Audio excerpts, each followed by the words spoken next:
Hello everyone and welcome. This is the All 12 Signs video series for the Cancer full moon. I will be reading for Taurus and Aries. This moon is happening on the 26th or the 27th of December, depending on where you live. My name's Chloe. I work with card divination, astrology, and I channel energies through my body. As you can see, my hands are moving around right now. This is independent of my conscious thought, drawing in energies from different dimensions to help us heal, help us clear stuck energy, and open up portals to source to get us more in alignment with our soul's frequency. It's like a form of light language. It's a physical light language rather than the vocal. I just want to mention, for those of you who might not have seen previous videos, I've recently had an upgrade in the channeling that I do, and my voice has been activated, which means there may be some vocal light language coming through. Do bear with me with this. This is a very recent thing. It happened just before the Sagittarius new moon. I'm still integrating. Sometimes translation comes through, sometimes it doesn't, but it is very much a felt sense, and it's energetic downloads that are happening and activation codes. So please do bear with me while this is all happening. For those of you who know your time of birth, I really recommend checking out the sign that falls in the first house in your natal chart. It's called the rising sign. This is where your ascendant is. All the astrology for each of the signs will link into that sign being in the first house. So it will be closest alignment with that. However, this doesn't invalidate you looking at any other part of your chart, perhaps where your sun or your moon are, because we are dealing with a lunation here, and so they're getting activated. Just look to wherever they fall in your natal chart. Look to the sign and the house that they're in and the themes of the house. And so apply those themes to the messages that come through and take what resonates. So it gives you a more holistic understanding, because transits do affect every area of your chart. Just some areas maybe have a little bit more resonance and a little bit more weight to them. Right, I'm going to leave it at that, and I'm going to crack on with reading for Taurus. Taurus rising. How you doing, Taurus? For those of you tapping into the Taurus energy and it doesn't fall in your first house, look to the house that it does fall in your natal chart. Look to the themes of that house and apply those themes to the messages that come through. It's as if that Taurus energy, with all the connotations of your natal chart, astrological points, celestial bodies, themes of house, have now all moved to the first house. So take what resonates, leave what doesn't. Well, hello, Taurus. So this is a lovely, beautiful Cancer full moon. It's happening on the 26th or the 27th of December, depending on where you live. And one second, I do apologize. Just turning the heat down. Right, where was I? Yeah, so this is, regardless of whether Taurus is your rising sign or not, this is sextiling your Taurus energy. And a sextile is an aspect of Venus. Venus is a soft aspect. It's an easy, free-flowing, harmonious aspect. And Venus wants to bring connection, love, appreciation, value, a sense of harmony, diplomacy, grace, and creativity. And a sextile, so there's three main things signs can have in common with one another. We've got the baseline yin yang energy, day night energy, then there's the element, and then there's the modality.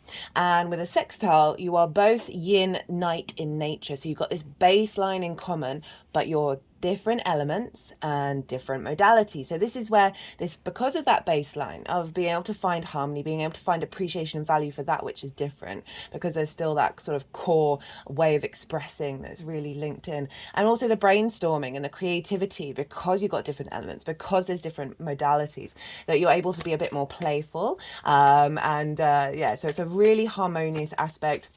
Very supportive, very creative, very just a sense of ease you may have around this full moon of linking the Taurus and the Cancer areas of your life. Right, so that's regardless of whether Taurus is your rising sign. That's how this moon is affecting the Taurus area of your life. Okay, so I'm pulling cards for 3 piles.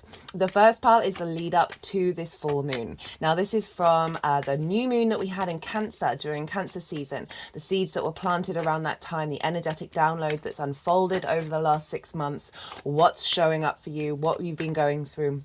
So that's the first pile. The second pile is the energy that's being downloaded at the time of the full moon. So I work with 6-month cycles, and I see lunations as portals, right? These are offerings from the sun and the moon to have our energy downloaded into our unconscious and conscious mind combined, that then that energy unfolds over the next 6 months. So yes, this is a full moon, and yes, that can represent completion, but we're also getting upgrade downloads that will then unfold in our actions until for the next 6 months leading up to the new moon in Cancer next year. So if you're watching this after the event, you're not missing out on the energy or the messages that are coming through, because I do try and work with longer term cycles with these lunations.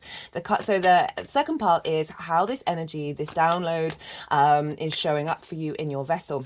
Now, this is kind of based on, well, majoritively based on how all the planets and astrological points and celestial bodies are all talking to each other at the exact time of the full moon. And so if you want a deeper understanding of that astrology, there is a collective reading. Now, this is where I break down the astrology in more detail.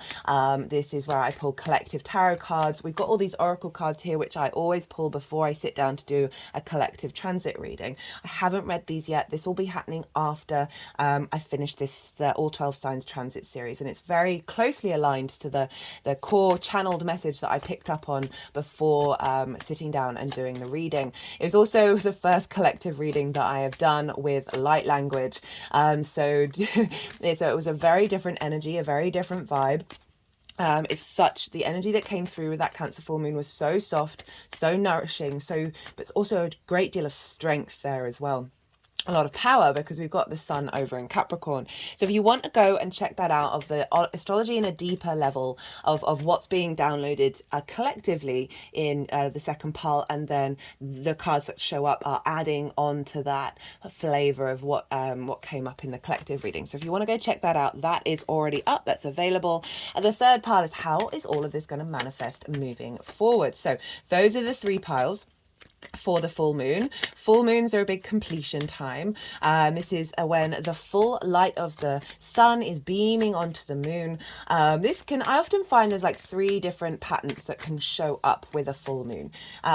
Sometimes none of them show up, sometimes all 3, it all depends. There's various things. There's obviously other things that show up as well, but these are the 3 main themes that I have noticed. And the first one is trigger time. Now, why do we howl at the moon? Why are hospitals, police stations and schools really rampant around a full moon? Well, this is because the full light of the sun is on the moon. The moon represents our unconscious space, our emotional being, our emotional being, our intuition, where our needs are being met or not being met. And that's the key point with the trigger. How do we nourish ourselves? How do we nourish others? So the sun, the full light of the clarity of the sun, the vision, the purpose, the animation, divine light, divine guidance, our conscious mind is shining on, is providing a lot of light onto the unconscious space. So a lot of vision and clarity can come up around where our needs aren't being met. And so this is when things may get triggered. You may get triggered, other people may get triggered, and that triggers you. Situations, all of this stuff can show up. And I see this as an offering from the sun and the moon. They really want to provide tools for us and clues for us to help us with our rediscovery of our unique self, right? And peeling back the onion layers of the conditioning that we've gone through. So there's so many layers of it. And so often, sometimes something may pop up around the full moon that triggers you, and you may have not noticed that. You may have not come to that by yourself for years. And this is the sun and the moon going, hey, there's this thing in the shadows that you may need to look at and work with. And this is when, situations can show up around that full moon, any full moon, that is highlighting that, in order for you then to work with that over the next 6 months. And so it's a wonderful tool, even if it is frustrating at the time and you're kind of like, what on earth is this? I've found, not only with myself, for those around me and people that I interact with, that when we start to look at it in a way of like, okay, what is this trying to show me? What needs to be seen? What do I need to sit with, hold space for, and let it tell its story to me, in order to have more depth of understanding of self. I find that just helps mitigate any of the intensity of whatever that trigger may be. The second thing is, a situation may show up that is linked into a trauma response, a limiting belief, a previous trigger, a similar scenario that's linked into that theme may show up around the full moon. And this is often when we've done the work, and that's usually quite mental. And what we really need is a more holistic way of integrating, right? So it's very easy for us to sort of work it out in the mental sphere, but not necessarily tap into it emotionally or on the physical. And I really feel that it's the physical body that gets a lot of support with this kind of situation, because it's usually when you're ready. It's not here to reinforce trauma, but a situation may crop up that's very familiar. And you're like, why is this showing up? I've done the work. And it's in order for you to walk through that situation and then realize, both mind, spirit, heart, and body, that, oh, this isn't affecting me in the same way. The vibrational attachment isn't there anymore. Even if you may still observe it and be like, this is nonsense. This is not something I want in my life. But your stress response to it diminishes. There, just put the hands over my heart chakra. So this is a very valuable situation, because then you come out of it and that energy frequency falls away. Through that holistic integration that is provided by the sun and the moon. The third and final thing is a celebration, a completion, an acknowledgement of the work that you've done, an activation of a new higher frequency, and a really bringing together a sense of nourishment. Your needs are being met, your intuition's on point, you are able to understand your emotional body at such a deep level. All of these things can show up around a full moon. And I feel particularly because this is the moon in Cancer, and the moon is in her own sign. She's not beholden to anybody, so she's very powerful when it comes to the moon themes. And we have, so those are the kind of things that can show up around a full moon. As I also said, right, this is a completion, it's an element of an ending, but time is both ending, beginning, and continuing all at once, right? It's linear, it's cyclical, and it's everything all at once. So when we have an ending of a certain situation or a culmination, we've then got the next stage. So that's sort of what's unfolding with this full moon energy over the next 6 months. Right. So let's talk about where this is happening for Taurus rising. Taurus rising, this is happening in your third house, the house of the goddess. This is the moon's favorite place to be. So whenever you have a Cancer full moon, Taurus rising, this is one of the pivot points, one of the happier places for the moon to be, and have a full moon as well as a new moon. And obviously the new moon will be next year in Cancer season. And so this is the house of the goddess. This is where we bring the big picture philosophies and perspectives and ideas and concepts that come up in the 9th house, which is opposite this, which is where the sun is. And this is feeding all of these, the house of the goddess is where we bring that into our day to day. We bring that into the things that we do. We find meaning into the day to day. This is the things you do on a day-to-day basis. This is your local community. This is linked into communication as well, and communication is absolutely everything that we're doing at all times. And the moon of being more in flow and more intuitive about how you're expressing yourself, how you're communicating to your local environment as well, feeding a positive feedback loop. To create a happy home, right? Our energetic frequency has an impact, and so does the place that we live and the places that we go. And so this might be a great time to sort of tidy up the house or just really get some real pleasure out of doing the day-to-day things, right? So for me, I always use the example of I find the washing up a really meditative state, and it really brings me a great deal of sustenance and meaning in it, because it's the act of cleansing, the act of renewal, and the recycling element of it all. And so little things like that of maybe setting intentions around this time to find more meaning with the peak of that moon for you. A great time to tap into your intuition because it is the house of communication. This is the lens in which your Mercury collects that information and the focal point of where you get information. And then the third house is the lens in which that is translated. So So there's a real sense of nourishment, there's a real sense of tending to emotional needs, to strengthening of your intuition around this time with this full moon. So if there's perhaps conversations that, this is just after Christmas, that need to sort of mend bridges, or wanting to strengthen bridges to your family members, or whatever it is, this can be a great time to have those conversations. Also, if you felt like your needs haven't been met over Christmas time, because it is difficult going and spending time with family, extended family, especially if you've gone through certain things in your childhood or your teenage years, or even into adulthood, where there feels like there may be a divide and not being able to see eye to eye, or at least acknowledge the differences and be at peace with that. This full moon after that Christmas time can be a great time of being like, hey, I want to talk about this because I want us to be more connected. I don't want to misunderstand what your intentions were. It's going to be a really lovely time to communicate with family. Also, making a really nice feast after everything that you've just had over the festive season. That can be really great in the third house. But generally, this for the sort of an activation of your intuition and the way that you communicate.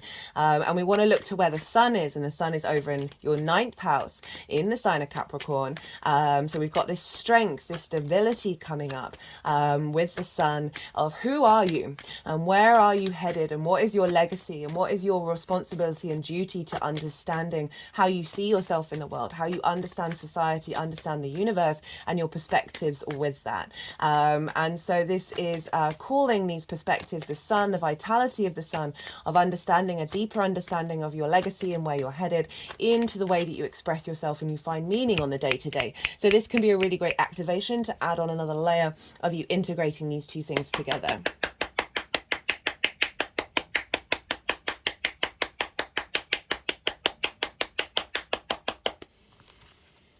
Nima chinima fonima tufinina to manachinima tanima to tuf tuf tuf tuf tuf tuf tuf tufrinima toma domina domina domina domina domina atima nomina nana mendifonima achima nomina domina chanima tofina achima domina achima numina domina.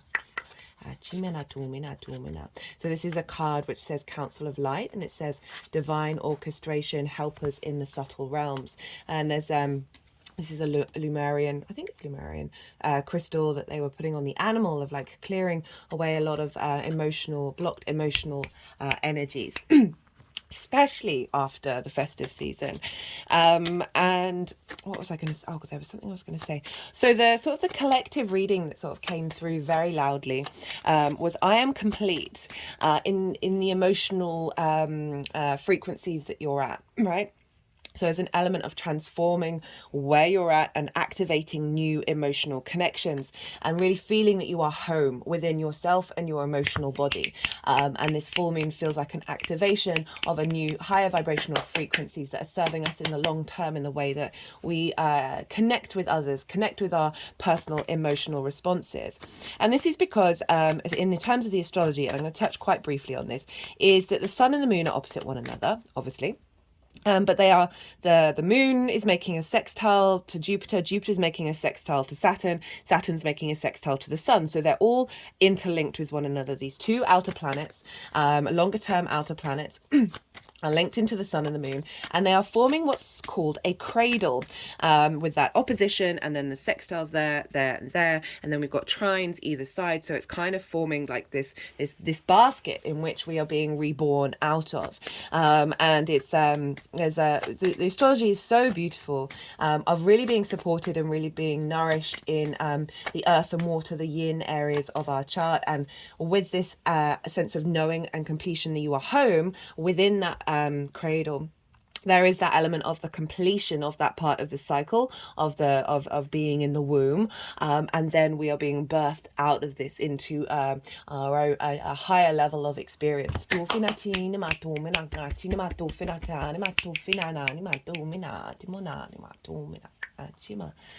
those of you who might not have watched the introduction, I just want I should be mentioning this actually in every sign, because this is a recent thing. I've recently had an upgrade in the channeling, whereas before it was just through my physical body.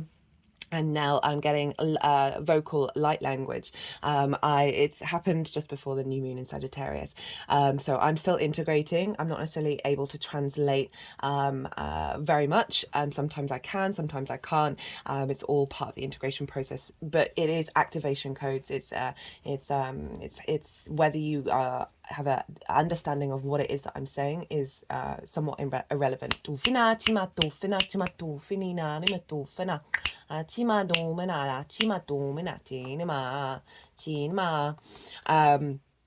But they are wanting to come through, and it is part of the process, as well as all the astrology and the tarot. So we're being rebirthed at this final moon,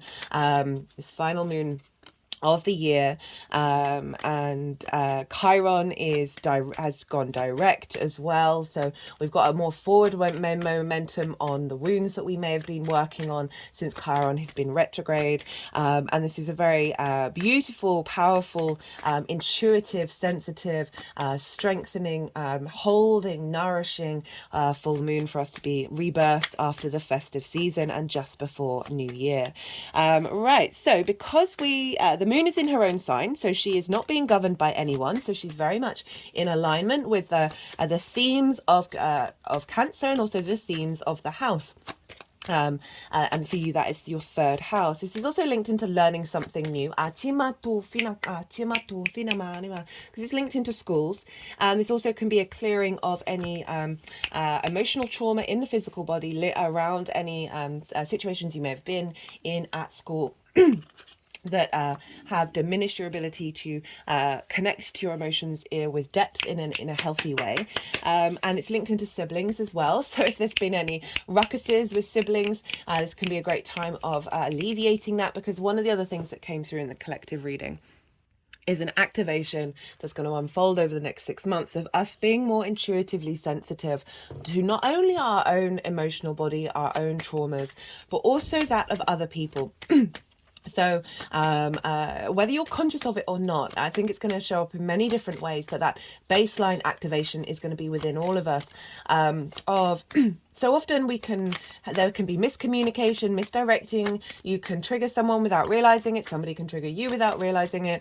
And I just feel like we're getting an upgrade in our overall being of how we navigate that. And as I said, you might not even be conscious of it. It might just be happening naturally where with that code, your responses and other people's responses are going to be more in alignment with longer term relationship dynamics, because we've got Saturn and Jupiter, as I said, the two last visible outer planets. They're longer term planets. Saturn's 30 years, Jupiter's 12 years, and they are providing the structure for this rebirthing, along with our unconscious and our conscious mind in union, in balance with one another. Our ability for our emotional body, our intuitive body, to respond in ways that are more long-term thinking, right? So in terms of the third house of being more intuitive in the way that you communicate and receive information as well, and really building on that, it's such a beautiful thing, in alignment with your perspectives and your understanding of the longer term legacy of who you are in the world, right? The ninth house, often there can be a sense of not seeing yourself clearly in respect to everybody else, the clan, right? Cancerians can be very clannish. The Cancerian energy can be very clannish. Having a distorted understanding of your importance, because we're all important. We're all the universe manifest in individual form. And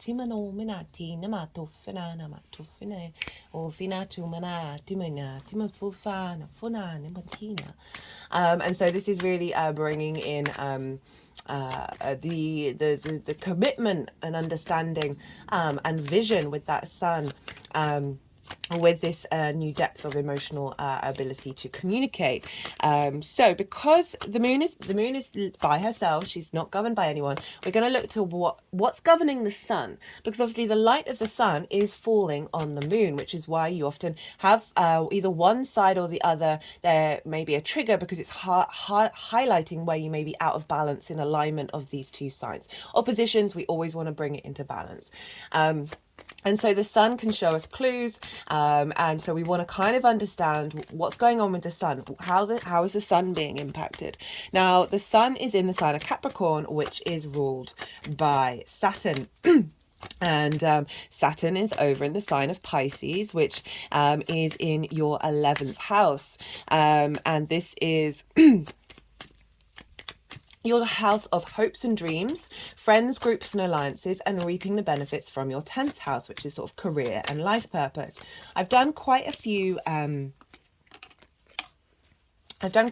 Saturn in Pisces series. If you haven't seen any of them and you want a more in-depth understanding of what this longer term transit of Saturn's all about, the first series is is linked into Saturn's first direct motion, but in the introductions of all of those, I talk about Saturn in Pisces, Saturn with Neptune, Saturn in relationship to Jupiter, because Jupiter traditionally rules Pisces.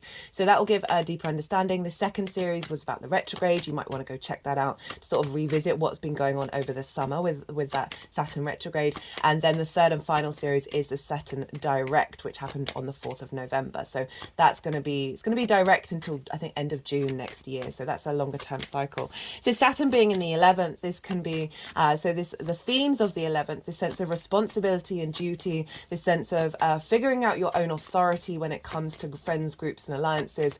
This also can have been limitations around hopes and dreams in order to strengthen the foundations and make sure what dreams you are imprinting are going to last the test of time. This also can be there may have been restrictions around receiving benefits and rewards from your 10th house, your career house. And now Saturn's moving forward. And I find Saturn wants you to walk with integrity. And the more that we understand that, the more we understand our own boundaries and our own legacy. And it is really about legacy, Saturn. And so you've got the ability to commit to your hopes and your dreams in a very strong way. And Saturn is impacting your 9th house of how you see yourself in the world. So this can be influences from, you may get things come in from work that help see yourself better, as well as friends, groups and alliances, seeing your authority. And that then help you understand who you are in the world, which then impacts the way that you communicate. This also may be, there may be some sensitivity in friends, groups and alliances that help you understand how you wish to treat others and then how to communicate that. As well as hopes and dreams being in alignment with this clarity of who you are in the world, which is helping you then put things into practice on a day-to-day basis, right? And finding meaning and doing those little steps towards your hopes and your dreams. Saturn's in Pisces, so we want to look to where Jupiter is, and Taurus, you know where Jupiter is, it's in your sign.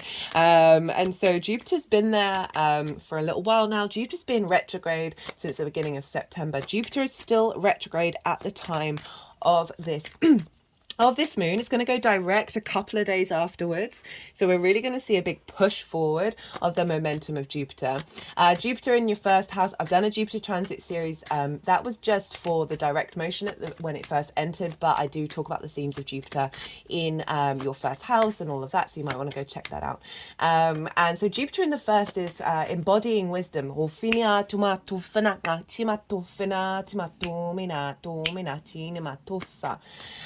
Embodied wisdom. Jupiter represents expansion, knowing, a sense of cohesion, a bringing together and expanding outward, wisdom, deep wisdom, a sense of faith.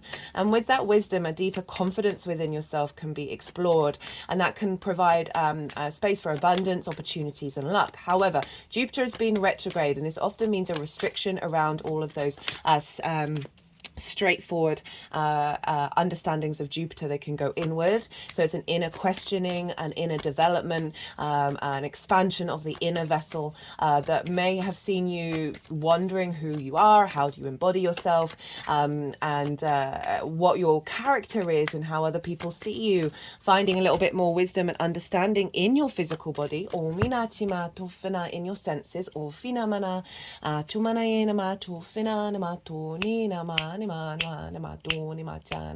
the first house is kind of like the navigator, right? So you imagine we're in this vessel that's a ship traveling across the cosmic ocean. The Ascendant is the navigator, and this is the lens in which you move through the world. And so Jupiter in the first house can often provide big expansion as well as questionings of faith. And but what I'm really getting with this is the inner vessel, where Jupiter is. So we've got Jupiter's influencing the 11th house, and the So Jupiter's in the first house, which is how you embody your sun or your moon in your actions and your deeds. This is the lens in which they go out into the world. Your body, your appearance, your character, and often how other people see you. And so we've got the themes of this inner expansion, this inner vessel of understanding yourself, understanding how you move through the world, and the element of navigation, feeding into your hopes and your dreams. So this is the embodiment of you, Jupiter in the first house, an expansive vessel that is providing deep internal wisdom, allowing you to question things and explore new possibilities. This feeding into your hopes and your dreams, of this being able to embody this. In order to take action around your hopes and dreams, of being truly yourself, and providing wisdom to friends, groups and alliances. And then that's all feeding into your ninth house of how you see yourself. So we've got this trine between the sun and Jupiter, of the vision and clarity of the wisdom that you're bringing in the embodiment of self. And then that's feeding into into the moon, and the moon and Jupiter are sextiling one another. So we've also got that connection as well, with this embodiment of wisdom feeding into how you communicate and how that is then leveled up. Right, Jupiter is in Taurus. Who rules Taurus? Well, Taurus is ruled by Venus. So where's Venus? And Venus is over in Scorpio, in your 7th house of one-to-one relationships. This is intimacy. This is business partners, clients, or people you work with in business on a one-to-one basis, intimate friends, long-term committed romantic relationships, as well as your relationship with Source. How is this showing up? Venus has been moving through here for a while. And she is the first time since that South Node transit through there. So that would have been very impactful. She's clearing up a lot of everything that you went through with that transit. And she's finding more grace and harmony with your understanding of what it is that you're drawn to in terms of intimacy, and what it is that you give in terms of intimacy. Like how do you show up with that? And so Venus is influencing Jupiter of your embodiment of self, right? And making sure that this your ability to communicate, going back to where the moon is in the 3rd, is influencing you're getting a greater sense of harmony and intensity, and being able to communicate the truth with a softness on an intimate level, because Venus is also sextiling Pluto.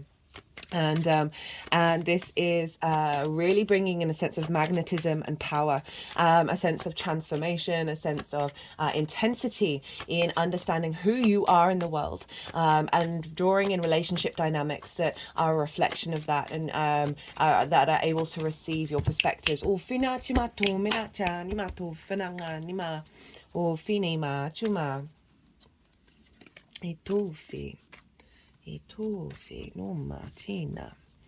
Domina.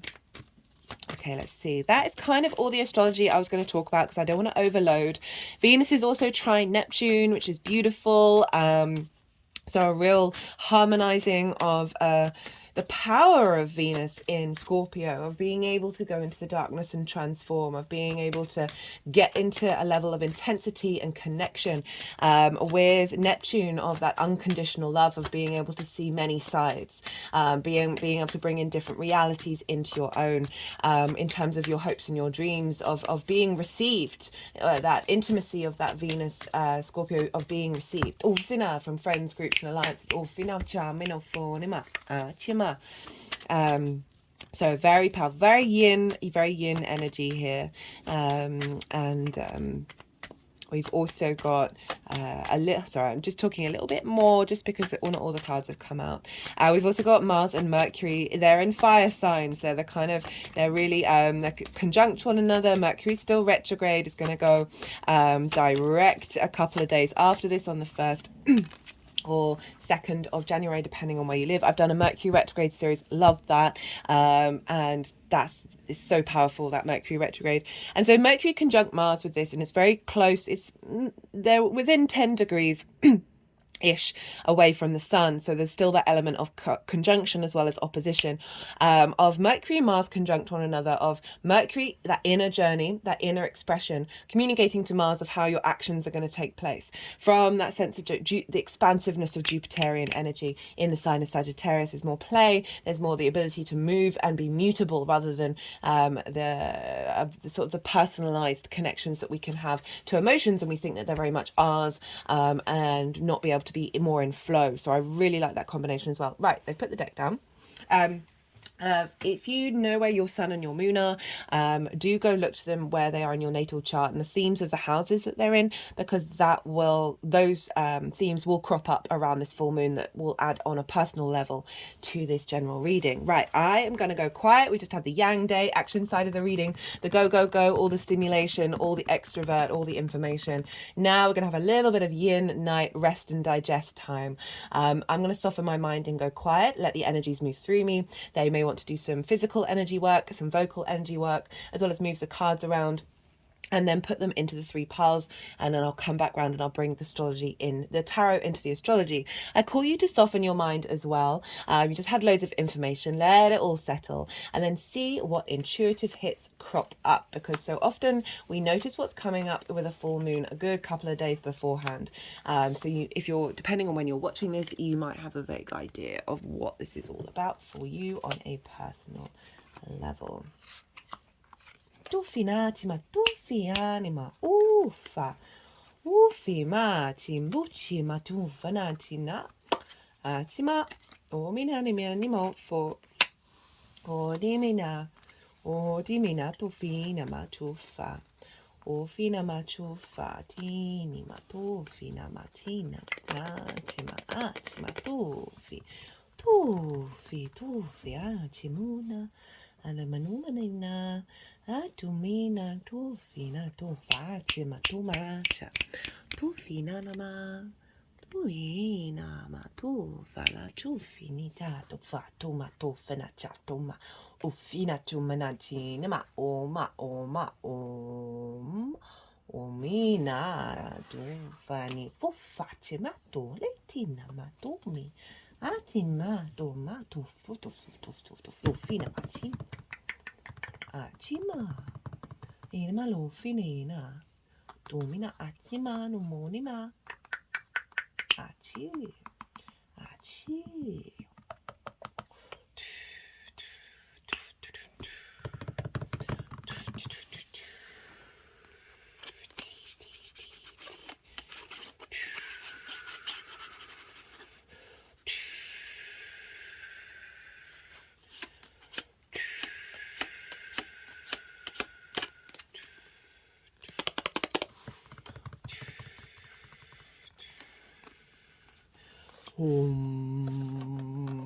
Jamatoma chatoma chafiti matua chatana atimatu manamaninda ofatu tapanina ufiana poina bona bani matuma nani atuma ini ba tufina atima tufiatina tumina tuf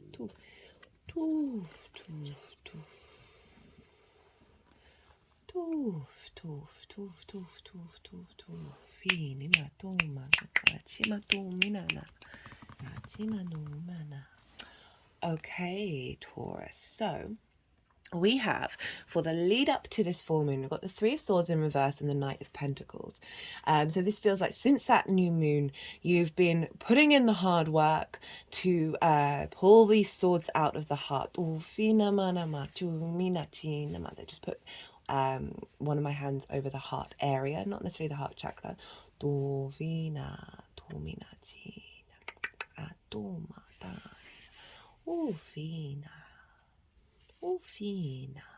And like really, because the Knight of Pentacles, it's the biggest and the slowest horse, but it's the most sturdy.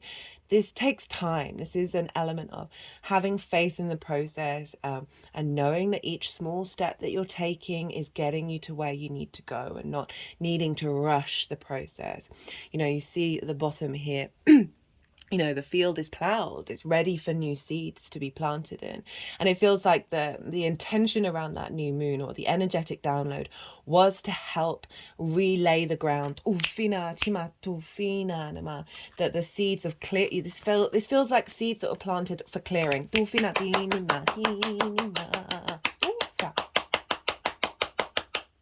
to get in alignment for like the big astrology of next year. Of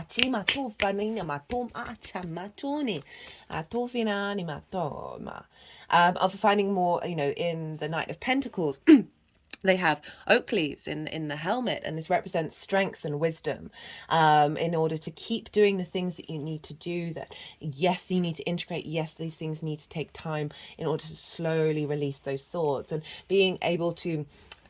So if we link this into your day-to-day of finding meaning, finding love in your day-to-day, finding, pulling out of distortions around the way that you communicate, based on past issues, past problems. You know, I see it in a lot in small sort of relationship dynamics, but everything's a relationship dynamic of people who've been together for a long time, and I can hear in their voice all the little micro things that they're like, that annoyed me, I'm resentful around that, you didn't do that, but not communicating it, because so often so many of us are so sensitive, that often when we communicate these things, sometimes it can actually have negative repercussions, and so we get a bit tentative about saying those things there, and yet they're still in the vocal cords, they're still in our frequency when we're communicating with another person. So this feels like that you've been navigating, bringing peace to the way that you express yourself. And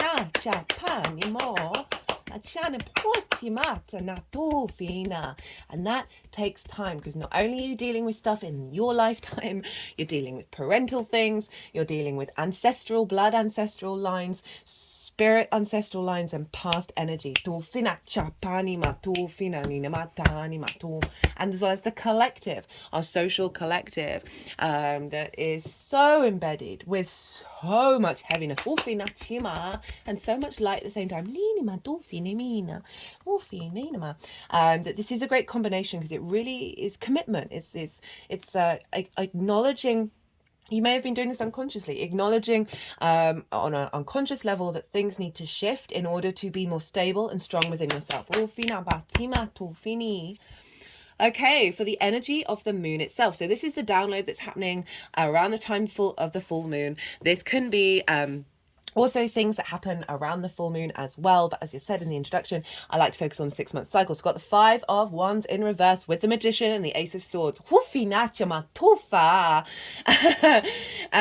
getting so much joy looking at these cards. The 5 of Wands in reverse. This is kind of chaos, conflicting energy, right?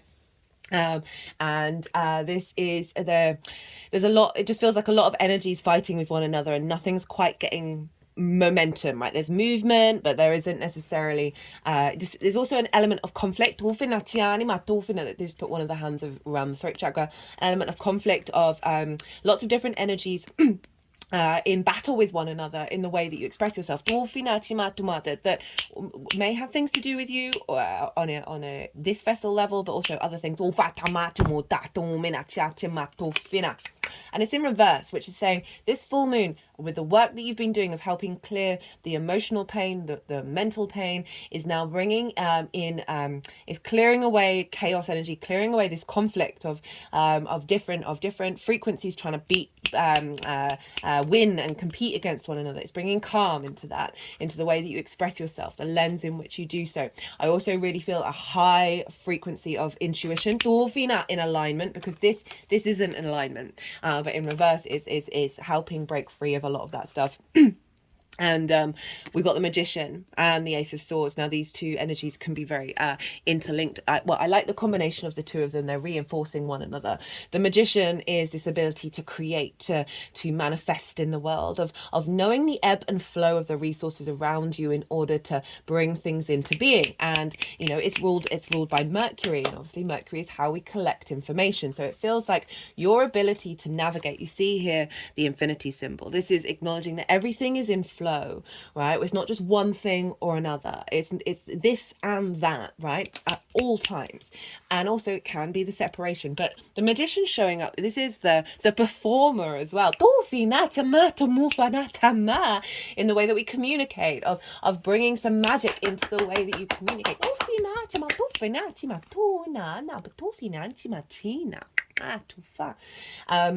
And there's a real sense of abundance, of not seeing limitations and blocks as well, because they've been cleared out. And now things are in flow with that infinity symbol, rather than sort of butting heads and not there's that chaos and conflict rather than creation. And the Magician is very much linked into creation. We got this with the Ace of Swords, such a powerful card for the third house, of clarity, of vision, of divine vision coming through, divine inspiration. We've got the mountains at the bottom. If we think about Capricorn, this is the mountain goat, of higher perspective, right? So if we think about that ninth house of you being able to see yourself clearly in the world and your perspectives and your morals, your ethics, your principles, all of those things, and you being able to express them and act on them on a day-to-day basis. So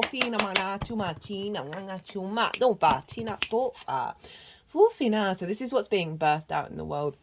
I can also see this as a great time of being in mindful meditation around the full moon, centering yourself, allowing that clearing to happen, and then seeing how magic shows up and being really playful with it. Seeing with some meditation, seeing what clarity of thought comes through. Could use the sword energy to help clear some energies of like, or not necessarily clear, it's a sword, right? But it's this clarity of saying, I can see the truth more clearly. That element of I am complete in this emotional landscape, which is then activating new emotional connections.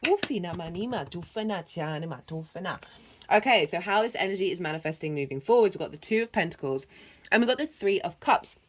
Now, the Two of Pentacles is usually the way that, so I'm just explaining how I normally read this card, because that wasn't the first thought that came into my head. And I always like to lean in with the first thought. This is survival mode. And because they're sort of juggling two things, there's movement, but there's not momentum. There's, you know, big waves in the background, and it's kind of like this element of being present, but being in survival mode present. That's how I'd normally read this card. I wasn't getting this at all. I was getting balance. Again, we've got another infinity symbol. Of how this is moving forward is you figuring out, you working and playing, juggling, having fun playing with this new expression, this new vibrational frequency. That is, you're allowing for fluidity. That is bringing about even more flow on an emotional level, right? This is a union. This is like-minded people celebrating, being in communion. There's abundance here. It doesn't have to be other people. What I feel with the third house of communication and the house of the goddess, and you finding meaning in your day-to-day, is this ability to balance all these different things of what your day-to-day represents, your environment, and play with them and juggle with them and be in flow with it. Oh, my third eye is now throbbing. And finding a deeper connection to your intuition, and that being more in flow. And again, with the way that you communicate, being able to bring about a sense of abundance, bring about a sense of joy and a sense of connection, rather than the Three of Swords. You have got two threes, and one at the beginning, one at the end. The Three of Swords, where there is a breaking out of those distortions that were in your throat chakra. Right, okay, let's pull some clarifiers.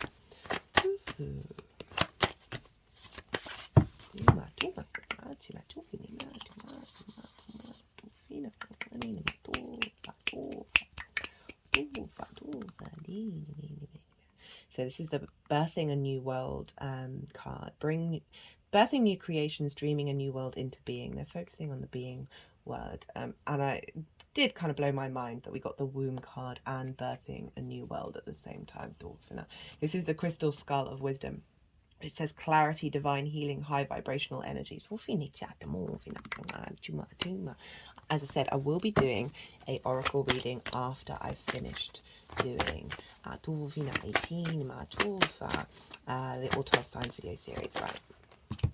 Emotion, control of self. This is sort of summing up everything that's already come up. Of you've been putting in the work of committing to your inner peace over the transitory nature of emotional state. And when it's not about hiding from those emotions, but realizing you're a multifaceted being and you are more than capable of holding space for many different sensations and experiences. You can both be full of grief while still having inner peace. And this is what this card's shown up a few times of late, that we're really building that level of emotional maturity.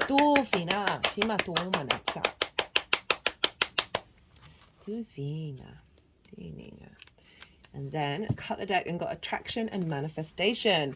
So drawing towards you, moving away from that grief, that heartache, that pain, and drawing towards you a sense of communion, a sense of flow, a sense of abundance and joy. Right,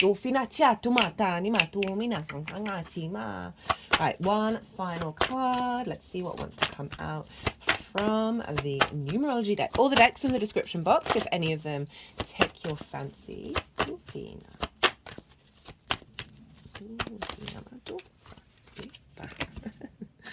Personal growth, again reconfirming what's sort of come up already, and the strength of that. Cut the deck and got synchronicities. When we're more in ourselves, when we're less when we're more in alignment, that's when the synchronicities start happening, because you're then in co-creation rather than fear. You're acknowledging the nuanced relationship that we have with the energy around us, and create space for it. And then the more that you're in alignment, the more you are able to, those synchronicities show that co-creation. And that alignment really does seem to be coming very heavily from this of, it does take time, it does take effort, it does take work to do that. Some people can click their fingers and they're magically fine. There are other methodologies such as plant medicine that can really help activate that in a faster way. But for most of us, we got to do the daily grind, and it takes time to integrate. And I really like how this is saying, no, you've been doing the work, and this activation is helping support this rebirth for you. Okay, Taurus, I'm going to leave it at that. I hope you enjoyed this video. Be good to yourselves, be good to those around you, Taurus, and most importantly, be well until we meet again. Peace and joy to you. Aries rising. How you doing, Aries? For those of you tapping into the Aries energy, and Aries doesn't fall in your first house, look to the house that it does fall in, look to the themes of that house, and apply those themes to the messages that come through. It's as if that Aries energy, with all the connotations of your natal chart, astrological points, celestial bodies, themes of house, have now all moved to the first house. So take what resonates and leave what doesn't. For those of you not watched the introduction or seen any of my recent videos, I just want to let you know, so I've been, for the last, how many years is it? About 2.5 years now. I've been channeling energies through my body. So as you see, my hands are moving around, and this is independent of my conscious thought. And it's like a form of light language. And just a couple of days before the Sagittarius new moon, my voice, the vocal light language got activated. This is a very new thing for me. I just want to highlight it. I'm integrating it. Sometimes words come out. I'm able to translate what's happening. Sometimes I'm not, and it's just a thing that's happening. You're still receiving the benefit even if I'm not translating. So these things are going to be happening during this reading, right? I am pulling cards for 3 different piles. The first pile is the lead up to this full moon, and this is coming from the Aries, not the Aries, sorry. your Aries, from the Cancer new moon that happened during Cancer season, what intentions were set, what energy frequency was downloaded, and how that all unfolded over the last 6 months. So it's the kind of the journey that's got you to this full moon, of what's showing up there. The second pile is the energy of the moon itself. Now, I work with 6-month cycles, and I see lunations as portals of energies, downloads, activation codes. And this is a full moon, and yes, it's marking a potential end, a completion of a certain part of the cycle, but we're also getting downloads that will then unfold over the next 6 months. So if you're watching this after the event, you're not missing out on the messages and the information and the downloads. And this is also the energy frequency download that is how I connect to that is through the astrology, and how all the planets, all the celestial bodies are talking to the sun and the moon at the time of this lunation. And I've broken that down in way more detail in the collective reading. I think it was one of my shortest, actually. It was around 50 minutes. And it was the first time I did a collective reading with the light language. So it's very interesting to do, to sort of navigate all of these things all at once. But anyway, I break down how all of these planets are talking to each other at the time of the moon, and break down the sort of the energetic frequency of that. So that collective energy is then into that second pile, but with what the tarot cards are showing up and what's personal to the Aries area of your life. And so that can also represent things that are happening around the time of the full moon. We'll see what messages want to come through with that one, but I do like to focus on, this is the energy download. The third pile is how all this energy is manifesting moving forward. So those are the 3 piles, and we're dealing with a full moon here. I often see 3 sort of major themes show up around the full moon. Sometimes none show up, sometimes all, it all depends. Other stuff as well, but these are the 3 main themes that I see. And the first one is trigger time. So often police stations, hospitals, schools are all incredibly rowdy, and the collective at large incredibly rowdy around the time of a full moon. And why is that? Well, that is because the full light and clarity of the sun, our conscious mind, our vision, our purpose, our animation, is on our unconscious space, the moon. And so the moon has got a lot of visibility. Our unconscious has got a lot of visibility. Our intuition, our emotional body, how our needs are being met and not being met. And this is the important part with the trigger side of it, as well as how do we nourish ourselves and how do we nourish others. So a triggering situation may show up, and I see this as an offering from the sun and the moon, to provide us a sense of clarity about what's in the darkness, what we may have missed, we may not. And so often they provide a situation that helps you then be able to bear witness to something that may be very deeply hidden within you that you may have taken years to get to. And with every lunation, we get little clues and helps. And yes, it can be difficult. Obviously, sometimes if you're triggered, if people around you are, situations, these are uncomfortable emotions. These are difficult times. But it's in order to sort of, hey, how do I look at this? How do I sit with this, unravel this? And that sort of helps with the next part of the cycle over the next 6 months. So that's the first thing. And yes, it can be difficult, but I found in my own practice of that, seeing it in other people and sharing that with others and seeing how they've benefited from it, of being like, okay, you can breathe. This is a clue rather than a danger. I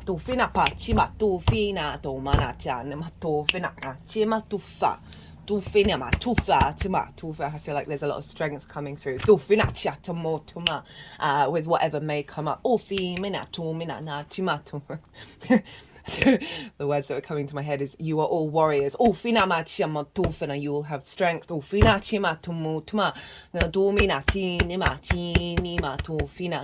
forget the power within you. Right, so that's the first thing. The second thing is, so often we do a lot of work. So when we're doing shadow work, whatever it is, we often do it in the mental sphere. And I find that the sun and the moon will come along and they'll provide a situation that may be linked into a limiting belief, a past trauma, and a situation that may have previously triggered you. And that can come up. I find it only really comes up when we're ready for it.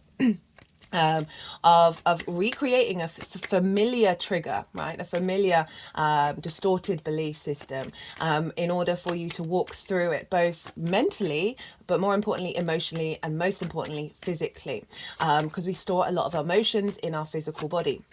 And so this a situation comes up that you're able to then walk through and realize, oh, that's not affecting me in the same way. I'm not being impacted by this. And this is helping your body know that that energetic frequency within you has dissolved.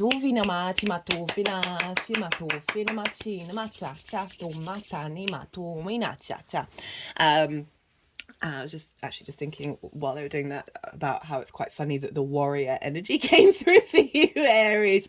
Oh my goodness. Ruled by Mars in that yang energy of the strength of that Tofina.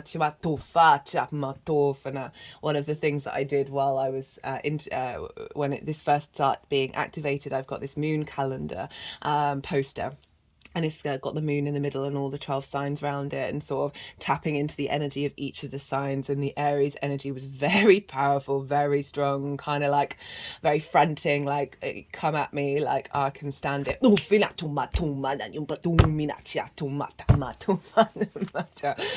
Sorry. I do really appreciate that kind of energy. It's very supportive, it's very strengthening. Right, so that's the second sort of theme that can show up. Yes, it can be frustrating because you're like, oh, I thought I worked through this, but you come out the other side and you're like, oh, that's something gets dissolved with that. And then the third thing is a celebration, your needs being met, so a sense of nourishment, heightened intuition, heightened energetic emotional flow.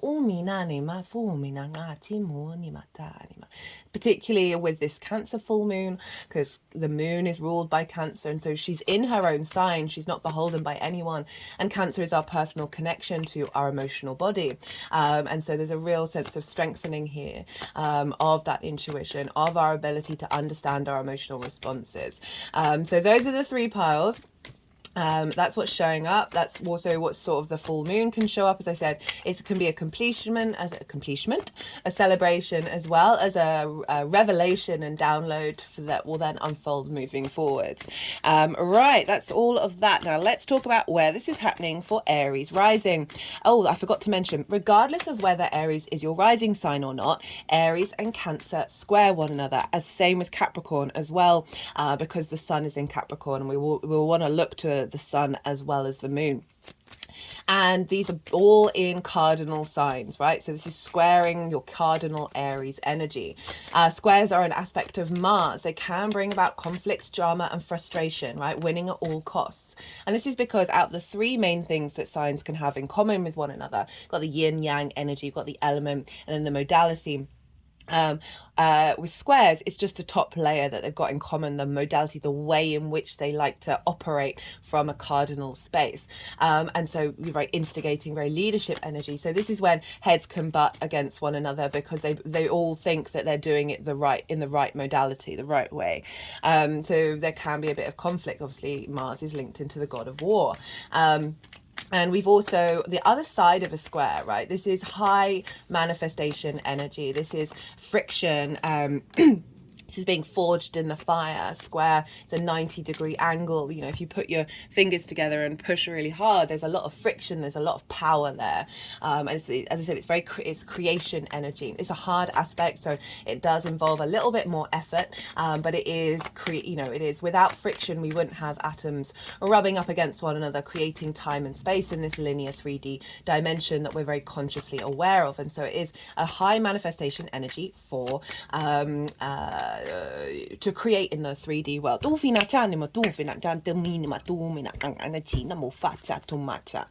so this is all squaring your Aries energy, regardless of whether Aries is your rising sign. But for Aries rising, so this is all squaring your rising sign, and this is how you embody your sun or your moon in your actions and your deeds. This is the lens in which other people may see you, because they see the actions rather than the internal space. This is your body, your vitality, your character, your sense of self. This is the house of you, and we've got this sun and the moon squaring that, so we're activating. These are on pivot points of your natal chart: 1st, 4th, 7th and 10th, and the moon is over in your 4th house, your roots, your foundations, your home, the roof over your head, your parental figures, things that you do in private. It's your ancestors, both blood and soul lineage, and your strong foundation. So we've got the moon there, really being able to tap into your intuition linked into past lives, of an intuition of how to establish strong foundations based on your personal responses. This can be a very sensitive area of your chart, I'm really seeking with this square to activate a new vibrational frequency around how you personally connect to your emotional body. The main sort of message that came through with the collective reading was that you are complete. We are all complete in our emotional framework of where we're at, right? There's a sense of being at home. And with that completion, we are then activating new emotional connections. And so this is happening at the roots and foundations of you. It's squaring your how you embody yourself. So we've got this ability to manifest this new energy in your roots and your foundations, in how you then move through the world. And the sun is over in your 10th house of career, life purpose, how the big outside world sees you, your reputation. And the sun is there feeding into your Aries energy of activating a sense of clarity about where you want to be headed. How do you want to be seen by the bigger outside world? Where you want to go in relation to your career, because life purpose isn't necessarily career. Careers can facilitate your life purpose. It all depends on what your framework is and what you're working with at the moment. And so we've got this very strong foundational energy and this activation of clarity around where you're headed, all feeding into the embodiment of you. So this download will then be activating through higher levels of manifestation in how you understand yourself, right? As I said, another thing that came through with the collective reading was the sensitivities, the emotional connections with everybody in the way that we interact with one another, and not with ourselves and with each other. And so often there can be miscommunication because we're working through lots of layers of trauma and all of that stuff, and collective consciousness and conditioning and all of that, that we can bring about discord by not necessarily picking up on the subtle energetic frequencies of somebody else's triggers or your own triggers, and not necessarily understanding why things have turned out the way that they have. And this moon feels like we're being birthed into a new ability to sense those subtle layers, whether it's conscious or unconscious, and then how we then move through the world on a personal level, relating to our intuition and our emotional body, and nourishing other people, meeting the needs of others and our needs being met. And this is all happening in your 4th house of your roots and your foundation. So it's adding on an extra layer of your connection to your ancestors, connection to your roots and who you are. And this can be helping relieve tensions around parental figures and your private life and what that means to you in alignment, rather than perhaps there can be an element of focusing on nourishment on that and not prioritizing your career. We're getting this into balance, or vice versa. So what else did I want to say about that? So you might want to be spending some time at home celebrating with other people. This is just after Christmas, so not surprising. Or just generally just feeling you want a bit more privacy as well. That could be a thing as well with this moon happening in the 4th house. And as I said, we look to where the sun is, because the sun often provides clues of where we're out of balance and where we are now in balance. And so something may show up in regards to your career that is been out of maybe not necessarily being seen in the way that you'd like to be seen, but you're so emotionally balanced in your foundational space that it's not affecting how you move forward, right? It doesn't have a hold over you. You're tapping more into your legacy with that Capricorn energy of where you're going. This also can be a celebration because of things that you've achieved through your work and your career, that you're then able to have a good time in your private life. Again, tapping into ancestors, this can be a really great thing to do around this full moon, because it is in your 4th house. Honoring their journeys, helping transmute energy and bring in a deeper sensitivity to how you may have responded in the past to certain things, and knowing that we're moving into a new cycle. So I mentioned birthing. Well, this is because the sun and the moon are forming a cradle with Jupiter and Saturn. So we've got the opposition of the sun and the moon, sun and moon. We've got Saturn over in Pisces and Jupiter over in Taurus. And the moon is sextiling Jupiter, Jupiter's sextiling Saturn, Saturn's sextiling the sun. And then we've got trines going both ways. So it's forming this cradle. where we are being rebirthed out of it, and that sense of a completion of that gestation process of being in the womb, of being in this old frequency, and then this birth out into the world with this new dynamic of which is bringing in sort of higher vibrational levels which are more in alignment with our long-term ideas, because Jupiter and Saturn are the gas giants that are visible to the naked eye, and they have longer term cycles. Saturn is 30 years, Jupiter is 12, and they are providing the foundational structure for this rebirth, which is just beautiful. When I tapped into the energy in the collective reading, it was so soft and strong at the same time. Interesting, we've got the womb card and birthing a new world come up here. You know, I'm going to be doing this oracle reading after I finish doing the all 12 signs series, so you might want to go check that out when that's up, because these cards really do reflect the clear message that came through, that we are on this threshold. This is the last lunation of the calendar year, before we got some big astrology happening next year, big shifts, and so we're being rebirthed with a high vibrational level that's affecting us on a personal basis moving forward. Tufina, tima, tufa, tima, lalamin, tufina, tima, tumina, tumina, dalamina, tufina, ma, tumina. Timonima. That's the 3 of Cups that they just put in there, by the way. Tufinima, tumina, tinima. Alima, tumina, tina. Nafina, mofani, tuma. Benima. Timmy. Right, let me just move this down a little bit so you can see what's going on with the cards. Okay, let's talk some more astrology. So, as I said, the moon is in her own sign, so she's not being governed by anyone, which means, and the house themes are very strong whenever we have a moon in Cancer. And so we want to look to what's affecting the sun, because obviously the full light of the sun is falling on the moon. And so that's going to be a heavy influence. And the sun is in the sign of Capricorn, which is ruled by Saturn. And so we want to look to where Saturn is. And Saturn is in your 12th house, your hidden house, your house of mysteries. Saturn's favorite place to be in terms of the houses. And this is the house of mysteries, the hidden house, the occult, but it's also our unconscious space, right? The constructs of who we are. And that unconscious isn't just the mind, it's all the subtle energetic levels and the layers of this human incarnation that we're in that may be hidden from us, that we're not consciously aware of.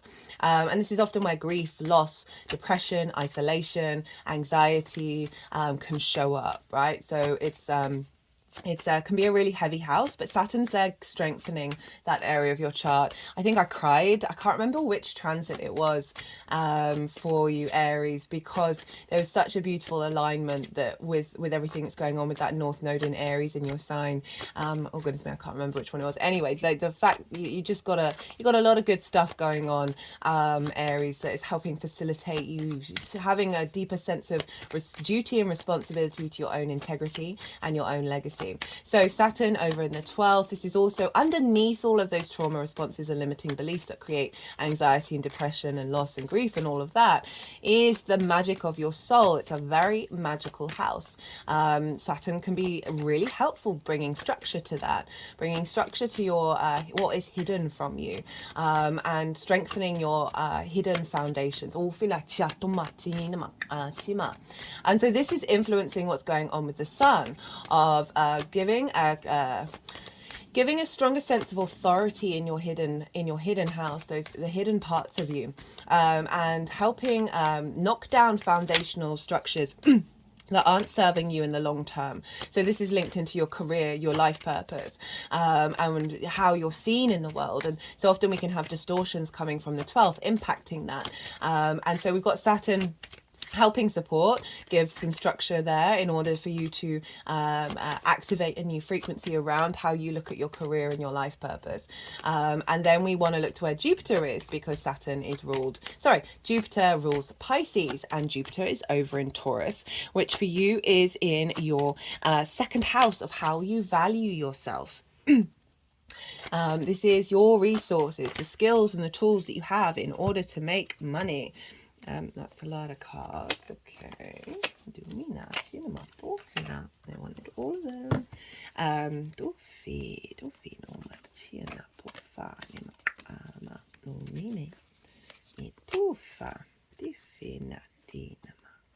Okay, so that's a lot, guys. Okay, so we've got all the cards now. I've also noticed with the voice activation that they've wanted for me to play around shuffling in different ways. Right, so the second house is your skills and tools that you have in order to make regular income. It's also how you manifest. It's the things that you care about, as well as, most importantly, how do you value yourself. I've done both Saturn and Jupiter transits if you want a deeper understanding of those longer term cycles that you're working with in those signs.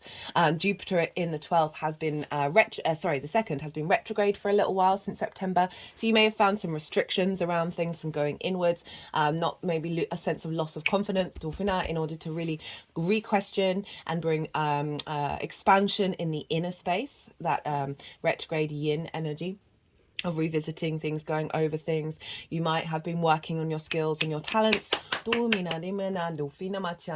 Jupiter in the second can mean spending money. So do bear that in mind. Jupiter's going to be going direct at the end of the year. So Jupiter represents a sort of abundance, a sense of wisdom, cohesion, a bringing together of things. And so with that, with the retrograde, and the opportunities and abundance and luck, you may have felt that be restricted in order to bring depth to your deeper understanding of faith and wisdom, and confidence, really strong confidence. Jupiter's going to go move forward at the end of the year. So that's all going to shift the energy around the new year. January is just wild. So we've got Jupiter providing deep inner wisdom that may get activated more when it goes direct, of your true sense of value, of the skills and the resources that you have, and bringing them together and create abundance through that.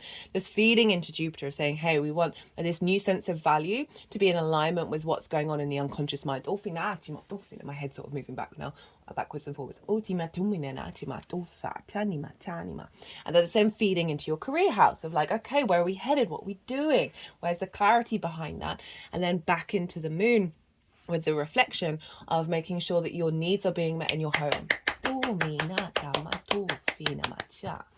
We want to look to where Venus is, because Venus rules Taurus, and so Venus is impacting Jupiter and therefore impacting Saturn and then the Sun.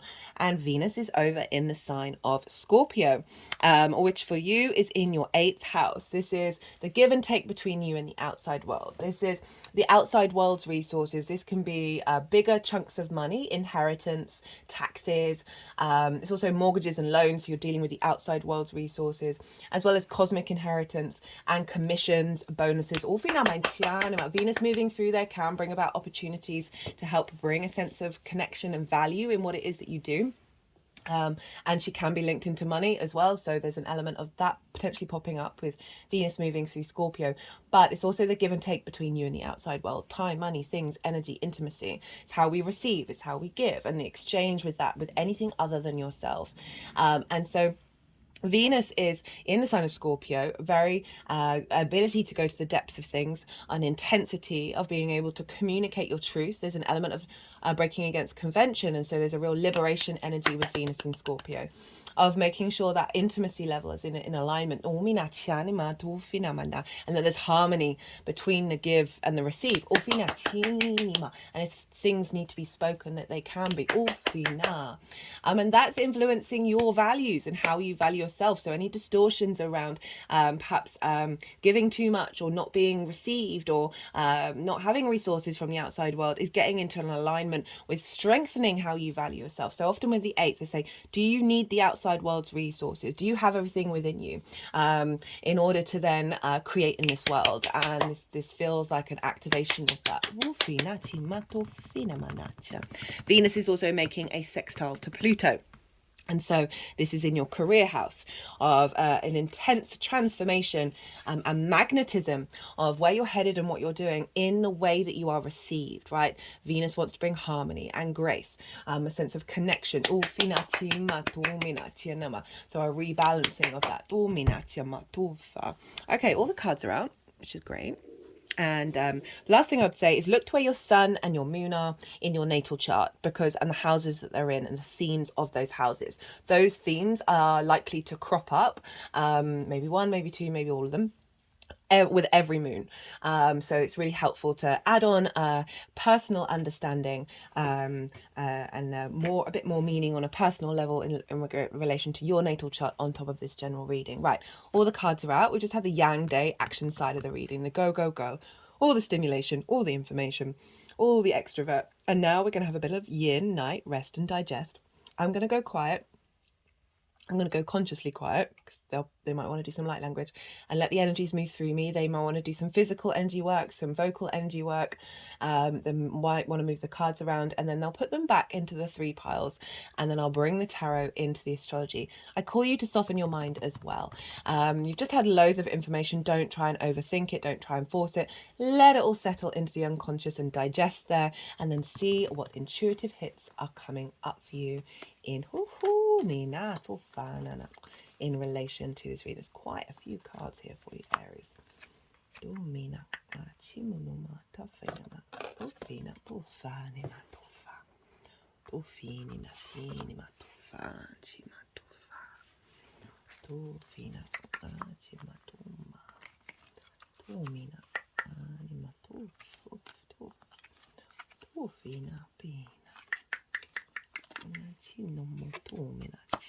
Three threes, just notice that.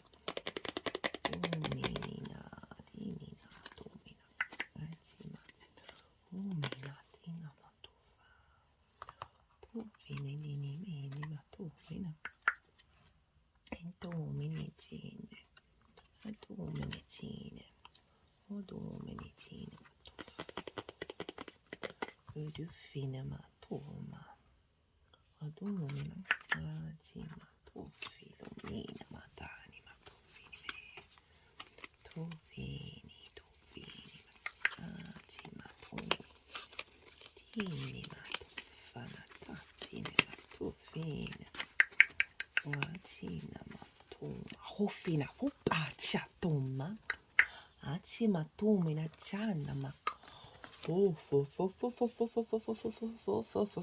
shematin fatamato angangachimatoma itimita nimata opa opina ofini opa no pani pini danga chimenima topo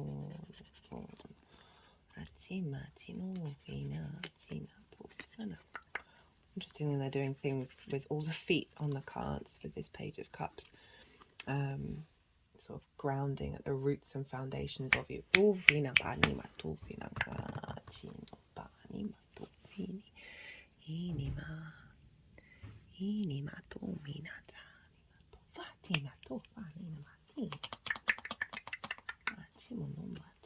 Okay, so the lead up to this full moon, we've got some, so this is from the Cancer full moon, things that you've been working with unconsciously or not. And we've got the 5 of Cups, we've got the 5 of Swords. You've got a lot of repeating numbers. You've got 3 threes, 2 aces, 2 fives. With the Knight of Swords, crowned by the Page of Cups. Now, I mentioned how they were tapping into the feet energy, the roots and foundations of all of these, and then putting them into the Page of Cups. I really like this combination of cards. Yes, these are very difficult energies. This card, for me personally, is the one that sort of represents the most fundamental difficulties of the human race. But right, okay, we've got the 5 of Cups. This represents grief. This is a sense of not being in flow, because if you notice, the 3 of Cups have fallen over, and the 3 of Cups is very much about being in communion and being in harmony with others, being in flow, finding abundance, finding joy and celebration.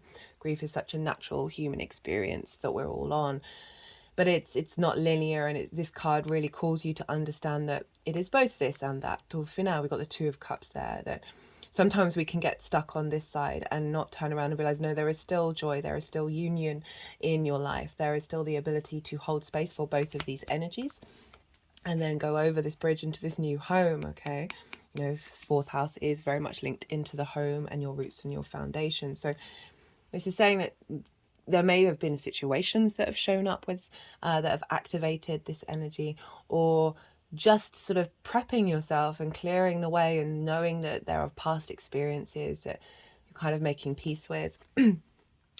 And we've got this with the Five of Swords. As I said, this for me is one of the most sort of difficult cards to look at and engage with. I love it, I respect it, and I honor it. But this is the aggressor and the victim. This is the bully and those who have lost, right? And this figure is carrying the Three of Swords, which very interestingly you have in the second pile.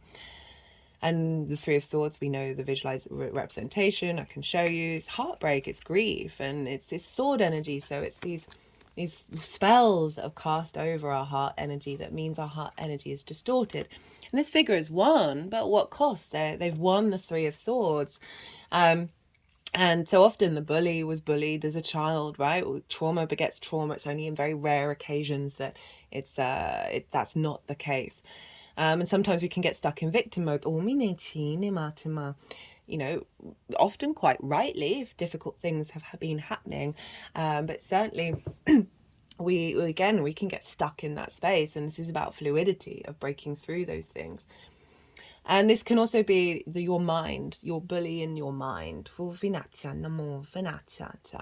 there are certain constructs and ideas that have kept you in this space.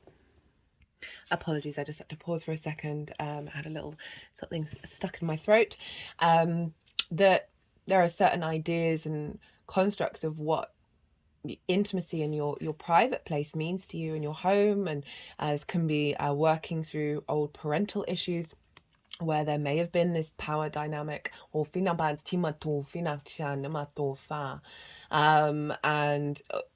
because we're dealing with the fourth house as well, holding on to ancestral things, whether that's blood or soul energy. I said I was throbbing at that of this combination of cards feels like you've been working through that. You've been clearing out that energy. Because we've got the Knight of Swords.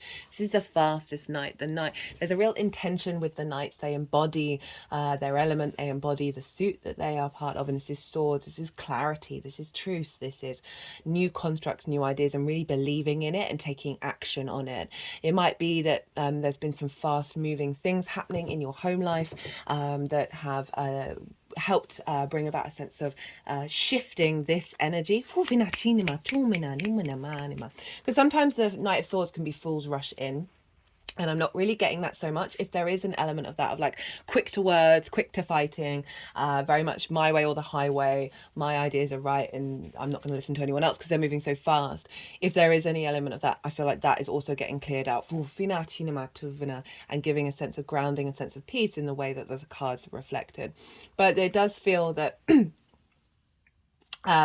if these have been events that have shown up, they've moved quite quickly in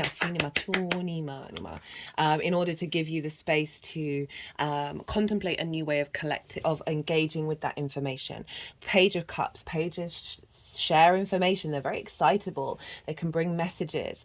Cups is obviously the emotional body, our intuition, our creativity. This character is talking to a fish in a cup, which I love because it kind of reminds me of how we tap into the weird and wonderful world of the universe, of really being able to have our eyes wide open and come up with new perspectives. And that is nourishing the heart, that is nourishing your emotional body, and also bringing in, it feels like the Knight of Swords has cleared some stuff out and the Page of Cups has come in and gone, well, okay, now there's new, I'm activating this new frequency and building on that and coming up things from a space of love and from a space of curiosity. So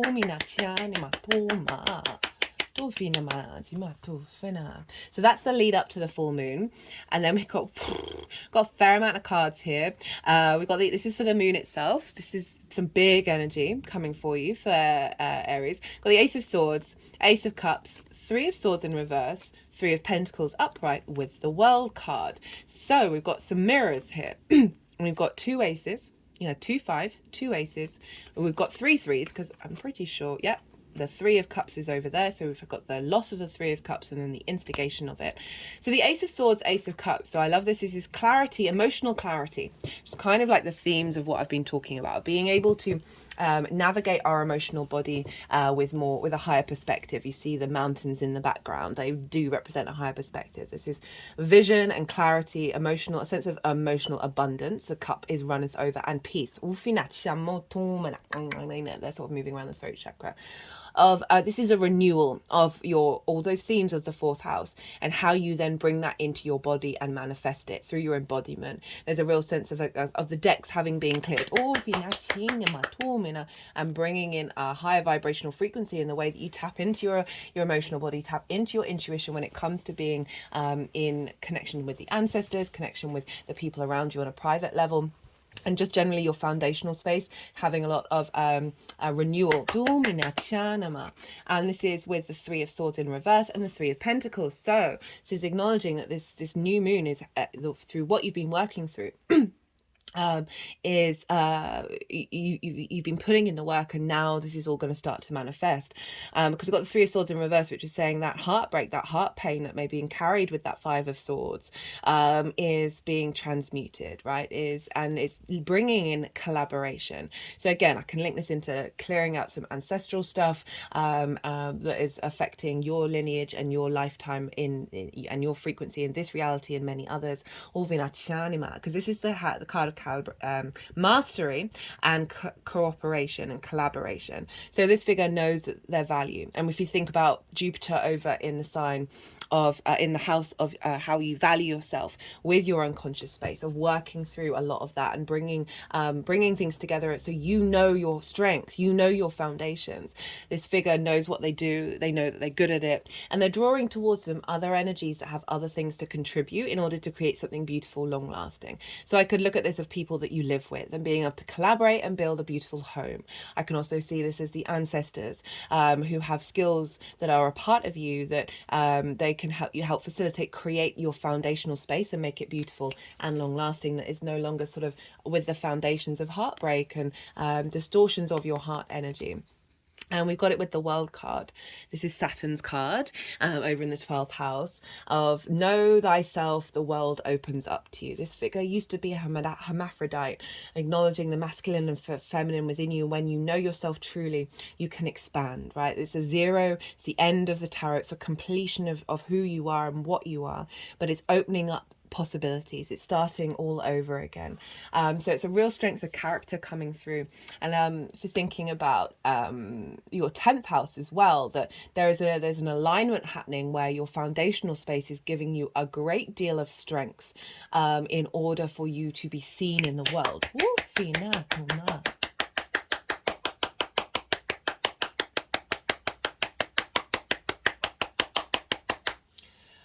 Right, let's see how this is energy. This is Cancer's card. We've got the Chariot, we've got the Three of Cups, and we've got the Four of Wands. Such a beautiful combination of cards for the fourth house. I mean, just in general, but for the fourth house. I love the Chariot showing up. The Chariot is the energy of the Chariot, this figure is very aware of the skills that it has and the resources that it has, both internally and externally. We've got all the stars in the sky, we've got the astrological symbols, we've got the crown of the Empress, the moons of the High Priestess, the Magician's wand, we've got the lingam and the yoni and the wings of the Lover's card. The figure, there are no reins, you're not trying to control the situation, you are in flow. There's a sense of victory, a sense of knowing who you are in your foundational space, and that is allowing more movement and more flow of how you are in the outward world. For some of you, this could be moving home, but it's just generally more confidence in your home life. More confidence in yourself. Like the Chariot is moving through the world. It's not necessarily going to encounter all the good things, but it's able to be in ebb and flow. It's able to withstand and feel strong within itself. There's such strength with this moon because it is with the Sun in Capricorn, which is long-term collective legacy. So this is real empowering energy. It is the card for Cancer. There is an element of fluidity, of movement, and being more at peace with that, if that might be something that you've struggled with, and certainly being able to be more flexible in a way that serves your exploration of self. Got it with the Three of Cups and the Four of Wands. So the Three of Cups is that Three of Cups that got knocked over, right? That Five of Cups is grieving over, and it's coming back in. It's coming back in. This is flow, this is ease, this is a sense of abundance and joy in your private life. This can be a reharmonizing with your parental figures, being in union with your ancestors, both blood and soul lineage, finding joy at your foundational level,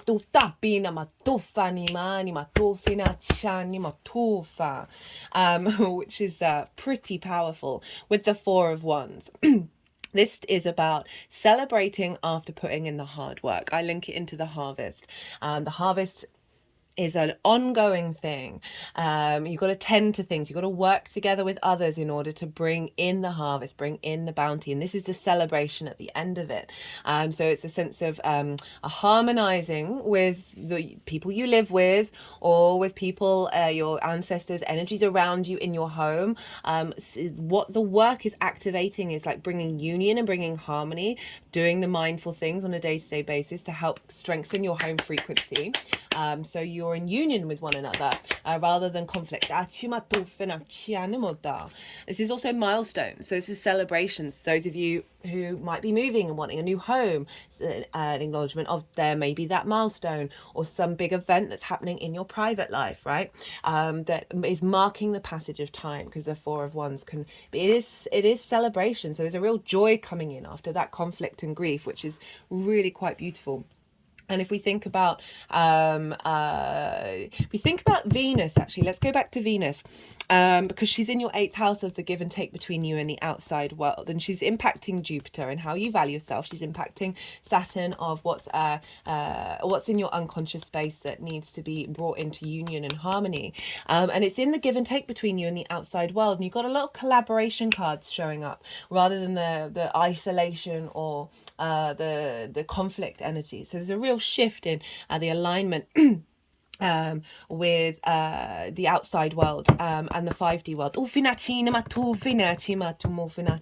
That's very supportive to your foundational space. Right, so okay, I don't know what they're doing. Right, so I'm gonna pull some clarifiers for you, Aries.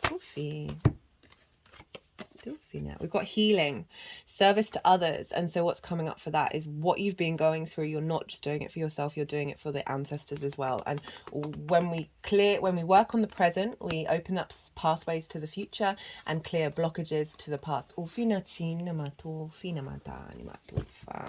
Right, let's get another card for you, Aries. Code, puzzles, synchronicities, coincidences. So with that Ace of Swords and that Ace of Cups, of being able to receive wisdom and understandings in your roots and foundations that aren't being distorted because you've cleared out that Three of Swords and the Three of Pentacles of that collaboration and knowing yourself. And the more that we work in our own alignment and doing a lot of ancestral work and soul lineage stuff, really helps bring about a clarity in our soul's frequency that then makes co-collaborating with the universe. That Venus in the 5th, trining Neptune in your 12th, of the magic connection there, of bringing in new realities that are moving away from the distortions of whether you give too much or take too much. That is then opening up space for you to notice the synchronicities and the code that's out there and how to work with it. It's another 5, interestingly. So really bringing in the sense of change, of activation around that 5 energy, which is the grief and the conflict, into being able to see where and why these things may show up and not necessarily having the same emotional attachment to them. Right, okay, let's get a final clarifier.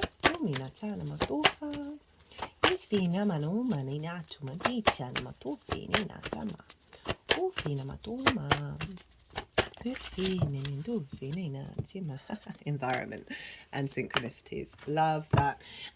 So overall, this feels like a stronger alignment with more peace and more creativity and cooperation and collaboration into your roots and your foundations, and not being emotionally triggered. Right, so often with our intuition, it's going through a labyrinth. This is how I feel about it. A labyrinth from the root of us. Going through a labyrinth of trauma and limiting beliefs that sometimes we cannot necessarily connect strongly with our true intuition. We get distorted versions of it because it's having to go through this labyrinth. That this really does feel like a resettling, a re-understanding. That was a part of the journey, and now we're activating a new environment that's bringing a lot of strength. We've got 4 fours here, so we've got 3 fours in total. We've got 2 fours and another 4, so 4s represent stability and strength, strong foundations, and then the synchronicities coming up as well, so reconfirming that heightened intuition that you have in your foundational space is rippling out in every area of your life. Right, Aries, I am going to leave it at that. I hope you enjoyed this reading. Be good to yourself, Aries. Be good to those around you. And most importantly, be well until we meet again. Peace and joy to you all.